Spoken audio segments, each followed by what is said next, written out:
Magandang araw mga kasolar. So muli tayo nagbabalik, ang inyong kasolar, si Solarens.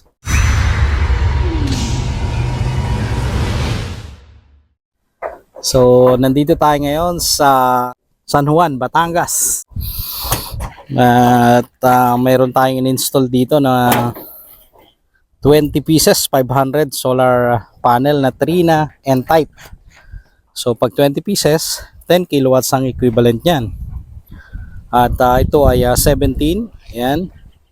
At doon ay 3 piraso, no? So ito yung majority na matatamaan ng ating sun. Meron pang space dito. Kaya lang ito pa lang medyo malaki-laki na yung kanyang production dito. At ang client natin dito may plano na mag net metering.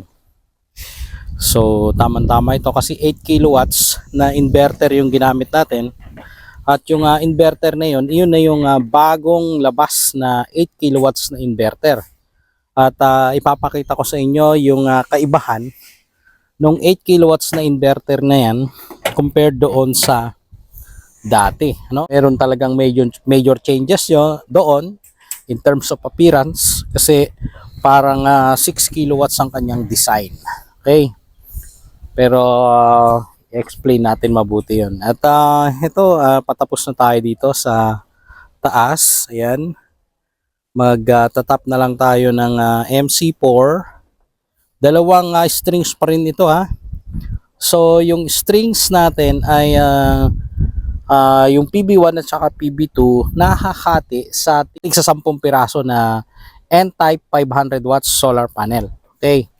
So yung N-type solar panels na yon ay mayroong VOC or open circuit voltage na 40.1 volts.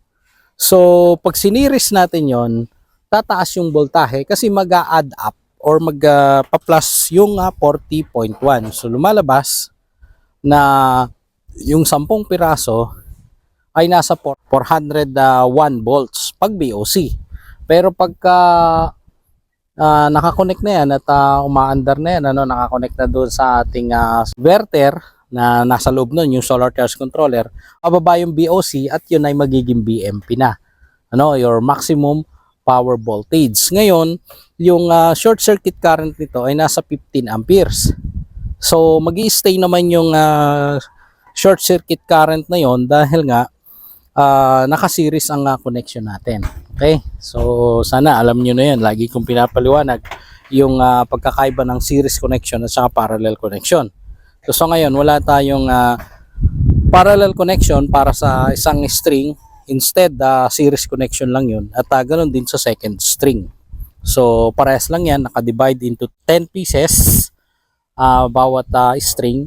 Kaya nga lumalabas na 5 kilowatts bawat string ang total. Kasi yung 10 pieces na 500 watts ay equivalent to 5 kilowatts. So 10 kilowatts ang total niyan sa dalawang string. So yun na, bababa na muna tayo, no? At papakita natin yung inverter at saka battery.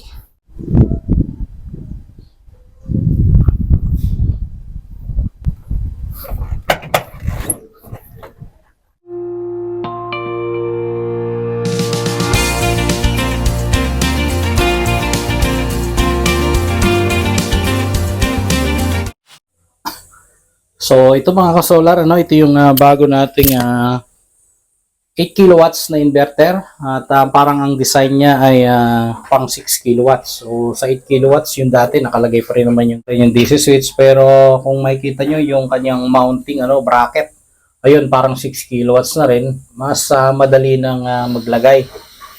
At yung kanyang heatsink, ayan medyo mas manipis kumpara dun sa dati. At wala tayong nakikita na fan dito sa gilid. Pagkos nandun sa ilalim yung mga fans niyan, ayan So pataas yung buga ng hangin. So kung makikita nyo, ganun pa rin naman yung mga ibang connections. Ito. Pero pagdating dito sa battery terminal ay similar sa 6 kilowatts. Although mayroon pa rin naman itong magnetic core, tapos nakabaliktad na itong lagayan ng PB connection, ano, parang sa 6 kilowatts na rin. So i-test natin yung voltage kasi meron na tayong solar panel sa taas. Yan, yung isa muna. Positive, negative, yan 362. At nandito yung specs niyan. So talagang may kita mong bago, no. Ito yung EU model at ito yung kanya mga specs. So halos tapos na ito. Ilalagay na lang natin yung battery at susubukan natin paandarin mamaya, no. Pero bago doon ay gagawin muna natin yung continuity testing at yung safe mode, ano, safe mode test bago natin i-power up. Kailangan kasi safety tayo, no, bago natin lagyan ng kuryente lahat, ano, manggaling doon sa solar panels at yung lalabas galing sa inverter papunta sa kanyang load. So yun, so ito yung battery na ginamit natin, ano, one solar 280 ampere hours at may charge pa rin naman na 52.6. Tingnan natin ang mga voltahe kung pare-parehas. Ayan, 3.2, 3.2. Cell 1 to 4 yun. At cell 5 to 8, 3.2 pa rin. Cell 9 to 12, 3.2. Cells 13 to 16. O, tingnan naman natin yung capacity, ano, kung ilan.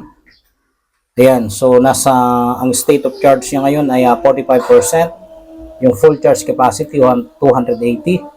At remaining capacity niya nasa 126. At yung cycle life naka 0. So ibig sabihin ay bagong-bago ito at hindi pa gumagamit base doon sa cycle life. Okay. At ito pa rin yung kanyang part ng datasheet yan, label kung ano yung low voltage protection, kagaya niyan 44.8 at yung high voltage protection. So isa-set na lang natin yan sa inverter mamaya. Okay? So pagdating sa solar panel connection, naka-parallel na yung PB1 dahil two strings dito lumalabas, ano, sa PB1 ito or string 1. So pwede mag-parallel sa string 1 ito. Yung kanyang MC4 ay 4 na piraso, 2 positive, 2 negative. Ganon din sa PB2, 2 positive, 2 negative. Pero pagdating dito, ayan, 1, 2, nakaparallel, 1, 2, bali dalawang positive at saka negative. So yan yung kaibahan niyan ngayon na 8 kilowatts compared doon sa dati. So yun yung PB1 natin, makikita nyo, nakakuha ng 360, ano, halos sa magkadikit lang ng voltahe doon sa PB2 na una nating na-test. So okay na yan, pwede na yan mag-charge. Ang kailangan lang natin ay yung continuity testing ng iba nating connection. So dito natin lagay sa PB2, check natin. Dito nga tayo mag-test kung meron. Ayan, 356, 349. Ayan, parehas lang. Ayan, so power up na tayo. So yun nga, safe mode muna. So pag safe mode, inuuna natin yung source ng power, ano. At hindi pa muna tayo magpapaandar ng kahit i-on muna natin yung battery, kagaya niyan, in-on natin. Pero yung kanyang inverter switch, ito, pinaka-late na natin i-on yan. So ito, pwede na rin natin yan i-on. Ayan. Negative, okay. Para lang sigurado tayo. Tapos, yung PB switch. Yan, hintayin natin dito. Habang naka-on yung kahit isa lang muna ang naka-on na PB. At dito wala muna tayong i-on dyan, no? So makikita nyo naka-off lang ito. At dapat itong device information ay mananatiling manilinis. At may kita nyo, ito magbabago yan mamaya pag nag-communicate na. So, nilagay na natin ito rito, yung CAN port, no? CAN communication. Kasi itong dalawang ito para sa parallel. At magsaset na tayo ng battery. Pero unang-una, sa basic setting muna, tinatanggal ko yung beep sound. Ayan, at lalagay ko sa lithium. So, babaguhin ko yung capacity to 80 at ibababa ko yung discharge. Yan, 80 lang muna, then balik tayo dito sa 30%, ginagawa kong 20 yan, lobat. Ayan, tapos ito sa mababang estado lang din, or charge current, no, nasa 10 para hindi magastos. Ayan, tapos ito bababa ko sa 15 yung shutdown at 20% sa lobat para yun yung masesense na by the time na magiging mababa na yung kanyang state of charge. At dito zero export to city tayo dyan, at di na natin babaguhin yung max cell power kasi malilito lang yan, at ito si zero natin. So, balik tayo sa work mode. Ayan, sa setting, dapat naka 20% tayo dyan. Lahat. 20%. Ayan. So, ito lang ang medyo matagal na settings, ano. Kung makikita nyo, yung power na yan, naka-default na sa 8 kilowatts. So, okay na tayo dun pagka 8 kilowatts. Dahil wala naman tayong i-restrict na pagkuha ng load, at later on na lang pwede namang i-access yan sa online kung preferred ng client na sa madaling araw may matitira pa siyang charge ng battery. So ayan, tapusin lang natin hanggang 9 o'clock. So itong ginagawa natin ay setting ng time of use para magamit natin. And take note, huwag nyong ititik mark yung grid, yung column ng grid charge at saka gen charge kasi magcha-charge yan. Then confirm lang natin. Okay, next. Ayan, wala na. Tingnan natin yung grid settings. Okay naman, single phase 230, naka 600 pa rin. Sige, battery settings. Sige, hindi na natin babaguhin yung settings ng grid. Okay naman yan. At hayaan muna natin mag-charge. So ngayon natin i-on ito. Ayan. Then hindi natin mapapandar yung kanyang AC. Kasi nga wala pa silang connection. Tayo natin mag-normalize. So babalik tayo.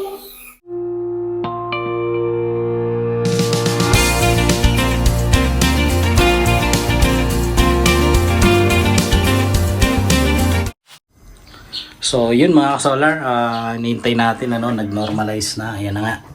Nakikita natin normal, pero hindi ibig sabihin na nag-normal ay nakakonect na rin sa grid. Dahil nga as mentioned, hindi pa tapos yung kanilang main distribution panel. So papakita ko. So ito yun, main distribution panel. Kung makikita ninyo, malaki yung wire natin na ginamit dito, number 6, para sa load side at saka sa grid side.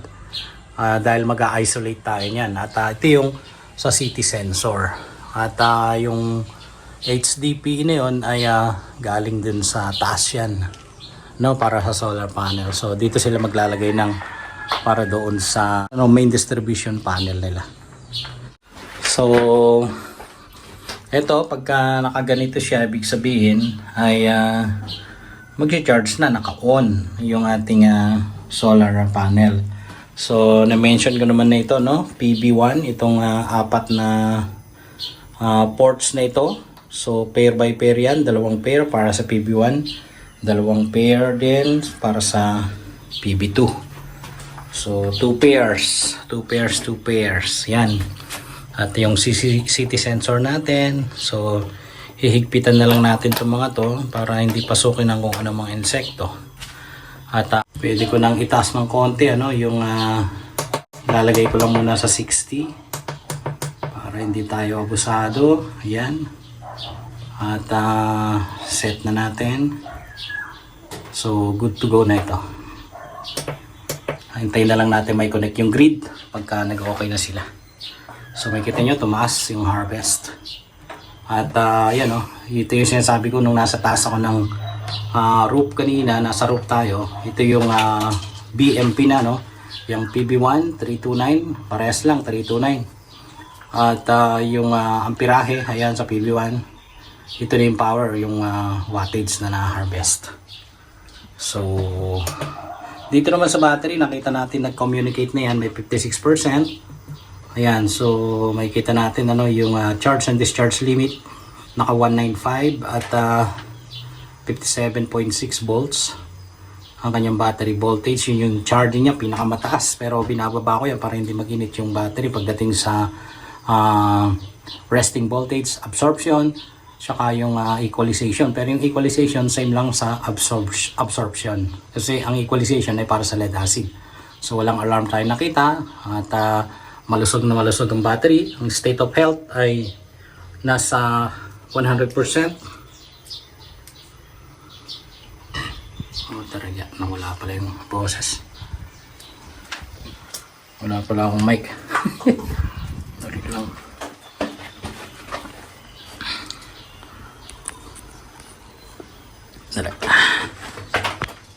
Ayan. Okay. So, yung battery voltage niya ngayon nasa 53.76. Yung amperahe medyo tinaas na natin hanggang 60 amperes lang tayo. At mababa naman yung temperature. Yung state of charge sumabot na ng 57% at yung state of health, sabi ko nga, malusog na malusog, 100% at walang alarm.